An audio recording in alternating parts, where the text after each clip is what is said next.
31 chapitres sortis, 33 épisodes diffusés pour One Piece en 2024. Et aujourd'hui, on va voir ensemble les meilleurs moments du manga sur l'année qui vient de se terminer. Bonjour à tous, bienvenue pour cette nouvelle vidéo One Piece, enfin un peu le bilan de 2024. On va évidemment pas perdre trop de temps, vous avez vu le titre, vous avez vu la petite intro. On va se retracer un peu tous les grands moments, que ça soit dans le manga et dans l'anime de One Piece qu'on a vécu en 2024. Ça va aussi nous permettre d'évoquer ce qu'on veut voir, ce qu'on peut théoriser sur ce qui va se passer en 2025. Donc attention, spoiler sur 2024, que ça soit dans les deux médias, mais aussi théorie sur 2025. Si la vidéo te plaît, n'hésite pas à t'abonner évidemment et à commenter ce que t'en as pensé. Et pour toi, c'est quoi ton top 10 des meilleurs moments de One Piece? Sur ce, on commence avec l'anime et ses 5 moments marquants.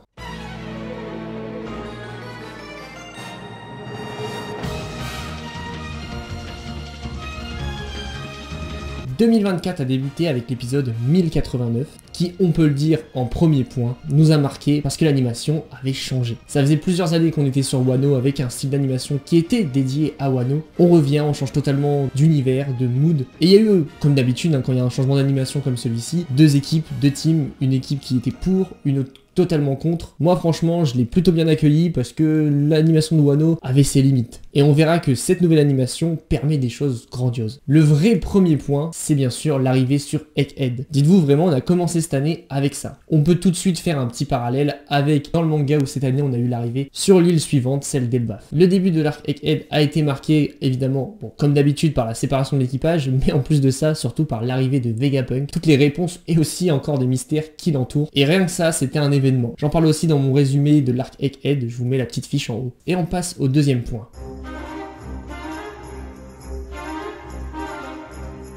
Là, c'était tout simplement fou. Ça, c'est un moment qui m'a marqué. Ce combat, l'animation, ça a été la première claque de cette nouvelle animation, de cet arc. C'est ce combat, donc Luffy contre Lucci. Le match retour, où par contre on savait très bien qui était au-dessus. On peut aussi évoquer la petite passe d'armes de Kaku et Zoro. Mais là, que ce soit la pose de Gear Second de Luffy, quand il utilise son Gear 5. Lucci en mode éveillé, les deux qui s'affrontent, les deux qui font rugir leur haki. C'était très stylé. Luffy, en fait, on l'a vu en plus un peu en mode sérieux. On a toujours eu, évidemment, il s'amusait, il prenait des coups, mais en fait ces coups-là, pour lui, ne lui faisaient pas grand-chose. Et il s'amusait clairement avec Lucci. Ses pouvoirs sont toujours aussi loufoques, mais en vrai c'est ce que j'aime avec le Gear 5. Moi j'ai jamais été un détracteur de cette transformation, donc ce combat était très cool, enfin cette passe d'armes. Et ça me permet aussi d'évoquer un moment qui s'est passé un peu plus tard dans l'arc et dans l'animé, c'est l'alliance un peu inattendue de nos 4 personnages contre des séraphins. Là aussi c'était très stylé, nous a permis de voir plusieurs combos et voir Lucci et Luffy côte à côte, c'était stylé. On le sait, il y a eu pas mal de pauses cette année dans l'animé et aussi dans le manga, mais c'est normal, tant mieux, hein. Franchement faut le prendre comme ça, faut le prendre en mode ça fait durer le plaisir plus longtemps et ça retarde bien la fin. Il faut vraiment penser comme ça les gars, et ne pas être frustré. De toute façon Oda passe en premier, donc faut accepter ses pauses. Comme je le dis, donc avec Ed il n'y a pas eu grand chose en vrai, les gros moments arriveront je pense en 2025, donc on va évoquer pour les 3 autres moments marquants de l'animé, 3 événements qui se sont produits en dehors de Ed. J'aurais pu citer le discours de Baggy, la défaite de l'eau, mais on va partir ailleurs et on va aller voir la démonstration de puissance de Shanks.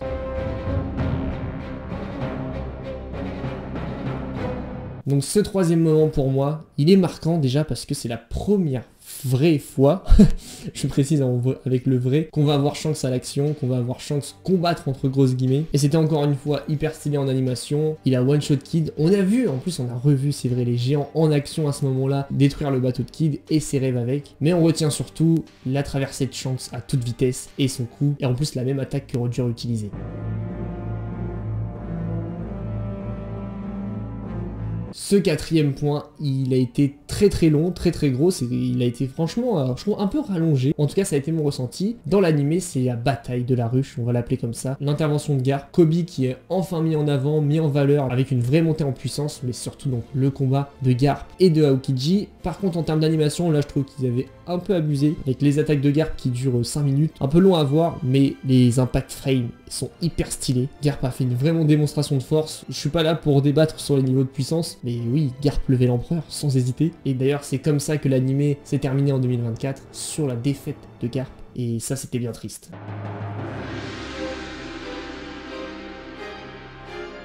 En 5e point, on va revenir un peu en arrière, parce que là, on a évoqué le combat de Garp qui donc a conclu l'anime en 2024. Mais on a aussi eu des très grosses révélations du côté de Sabo, qui a été pareil, éparpillé dans plusieurs épisodes, mais on a eu quand même toutes les révélations par rapport à la rêverie, la mort de Cobra, comment ça s'est passé, la révélation des pouvoirs, en tout cas des ombres des pouvoirs des 5 doyens. Une réapparition de Im, cette fois tout le monde est au courant, Sabo, des révolutionnaires. La suite, on l'a pas encore même en manga, mais on a très hâte de voir ça. Et en vrai, c'est la première grosse étape pour le combat final. En vrai, elle est là, c'est là où tout a été découvert. Les chevaliers divins rentrent en action comme Dragon l'a dit, et ça va être fou pour la suite. Et ça, on l'a vécu cette année en animé. En termes d'animation, c'était basique par rapport à toute l'histoire de Sabo, mais en termes d'événements, de révélations, et encore une fois de mystères, de toute façon, les révélations vont avec les mystères dans One Piece, c'est indissociable. On a été servi. On va poursuivre cette vidéo avec maintenant les 5 moments du manga qui m'ont marqué en 2024.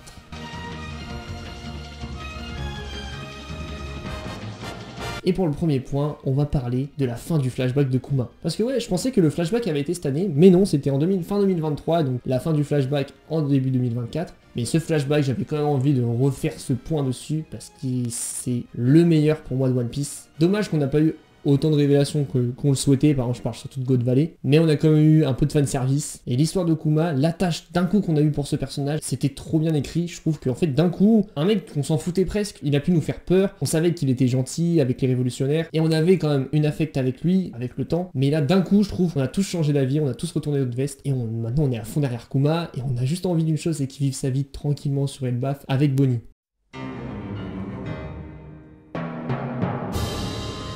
Donc l'incident Deckhead, alors là ça englobe beaucoup de choses. Encore une fois, comme je l'ai évoqué en début de vidéo, il y a une grosse vidéo qui évoquait tous ces événements. Ici on y revient vite fait. Mais dans tout ça, il y a la mort de Vegapunk. En tout cas, la fausse mort de Vegapunk. Parce que déjà à la fin de l'arc, on a vu que ce satellite était encore vivant. Et maintenant, à Elbaf, on a appris que Lilith pouvait refaire un corps de Vegapunk. One Piece dans toute sa splendeur, même si Oda tue ses personnages, hein, mais pas Vegapunk. Mais en tout cas, il y a eu sa mort, il y a eu son message, et c'est surtout ça qu'il faut retenir. Le message qui a été coupé à des moments cruciaux, mais on a quand même su beaucoup de choses, et surtout en fait le truc c'est que même si nous on connaissait tout ce qu'il a pu citer, tout ce qu'il a pu dire, le monde de One Piece, lui maintenant le sait, et ça va tout chambouler. C'est vraiment ça le gros incident d'Egghead, c'est le fait que tous ces secrets, tout ce que nous on avait théorisé toutes ces années, ok c'est vrai, donc on n'a pas été vraiment surpris, mais comme j'ai dit les personnages de One Piece maintenant le savent. Dans l'incident de Egghead, j'englobe aussi ça, j'englobe la découverte du chara-design des 5 doyens, avec donc leur pouvoir, même si carrément mystérieux, on n'a pas trop d'idées, c'est que des théories qu'on a sur eux, mais donc il y a eu leur pouvoir, leur combat, leurs différents enchaînements, leur puissance, parce qu'en vrai de vrai, ici ça a été une alliance de géants,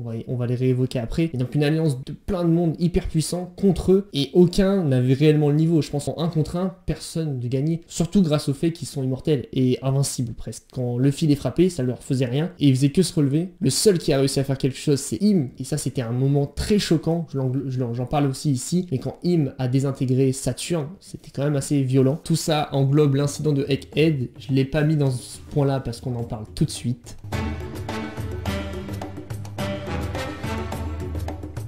Mais oui, ce troisième point pour moi, c'est l'arrivée des géants. Pourquoi? Parce que ça a été une surprise totale. Alors là, jamais de la vie, j'aurais pu imaginer que les géants arriveraient de cette manière-là sur Egghead. On s'attendait tous, comme d'habitude, à chaque fin d'arc, à la flotte de Luffy. Mais non, pas du tout, c'est les géants Dory et Brogy qui étaient là. Eux qu'on voyait détruire le bateau de Kid. On les voit sauver Luffy et son équipage, et Vegapunk, et Bonnie, et Kuma. Mais leur arrivée, en plus moi j'ai eu peur, hein. Franchement j'ai vraiment eu peur que les deux perdent la vie sur Egghead. Mais non, leur arrivée a juste fait une transition parfaite sur l'arc d'Elbaf qui était une évidence et qui a maintenant commencé.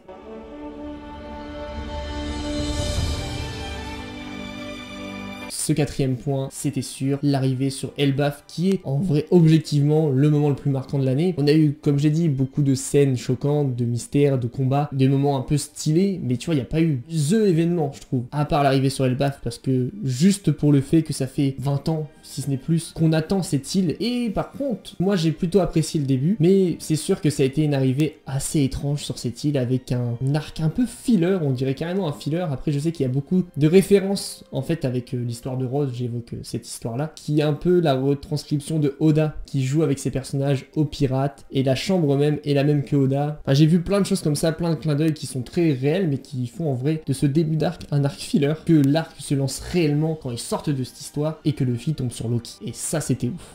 Encore une fois, on l'attendait pas depuis 20 ans, Loki, mais depuis Whole Cake, on a un design qui est comme d'habitude avec Oda, l'ombre ne ressemble pas du tout au vrai chara design du personnage, et on sait qu'il va devenir hyper important, mais surtout on ne sait pas si c'est un ennemi ou un allié. On sait qu'il a sans doute marchandé avec Luffy, mais j'ai très hâte de le voir à l'œuvre, de voir s'il est réellement hyper puissant, et encore une fois, qui sera l'antagoniste de Elbaf, parce qu'on nous présente Loki, au final on sait pas trop comment s'est conclue sa conversation avec Luffy, et dans les derniers chapitres, on a eu l'arrivée de nouveaux antagonistes, normalement dans la logique, donc j'ai très hâte de voir où tout ça va mener.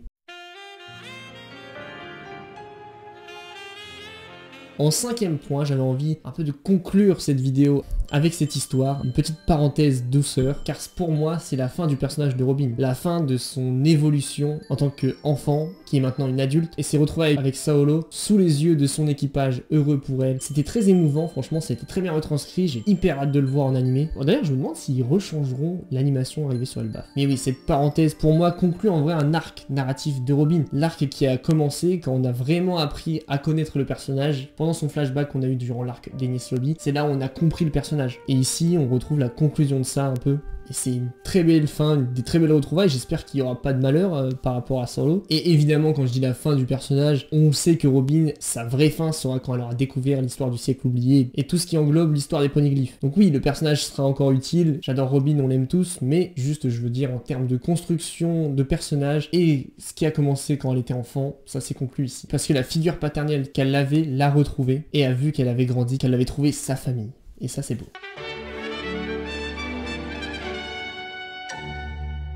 L'année s'est conclue avec le chapitre 1134 qui avait vu l'arrivée de Shanks. En tout cas, on croit que c'est Shanks, moi je fais partie de ceux qui pensent pas du tout que ça soit lui. Mais donc on l'a vu arriver par un cercle magique identique à ceux des doyens, accompagné aussi d'un personnage qui est normalement un chevalier divin. Beaucoup de questions. Pour 2025, la dernière petite minute de la vidéo, on va pouvoir parler de ce qu'on veut voir. C'est sûr, en savoir plus sur le siècle oublié, comme tous les ans. Mais surtout, je veux que Luffy soit confronté à Nika, à Joy Boy, pas dans le sens qu'il va le rencontrer, qu'on lui dise que c'est lui, Joy Boy, que c'est lui Nika, que lui prenne conscience de ce qu'il est. Car pour l'instant, à chaque fois, il s'en fout un peu, même quand Vegapunk faisait son message, on a l'impression qu'il l'écoutait même pas. Donc je veux vraiment qu'il y ait ça, et ensuite, connaître les antagonistes d'Elbaf, si on parle de quelque chose de plus récent, car c'est sûr que l'arc va durer toute cette année 2025, et même si on aura quelques parenthèses autour du monde, moi j'attends toujours Vivi, s'il te plaît reviens, faut vraiment connaître la direction de l'arc, parce que pour l'instant, on a eu un banquet de fin d'arc en début d'arc, c'est carrément bizarre. Ah, et la dernière chose que je voulais évoquer, c'est Barbe Noire, est-ce qu'on verra son plan se mettre à l'œuvre dès cette année? Beaucoup de questions. Voilà, c'est la fin de la vidéo, merci beaucoup de l'avoir regardé, de l'avoir suivi. Encore une fois, n'hésite pas à t'abonner si elle t'a plu, dis-moi en commentaire ce que t'en as pensé, et j'espère que cette année 2025 sera aussi bien que 2024, je pense que oui. Et puis on se retrouve très vite pour d'autres vidéos, manga, cinéma, jette un coup d'œil à la chaîne, et je te dis à très vite.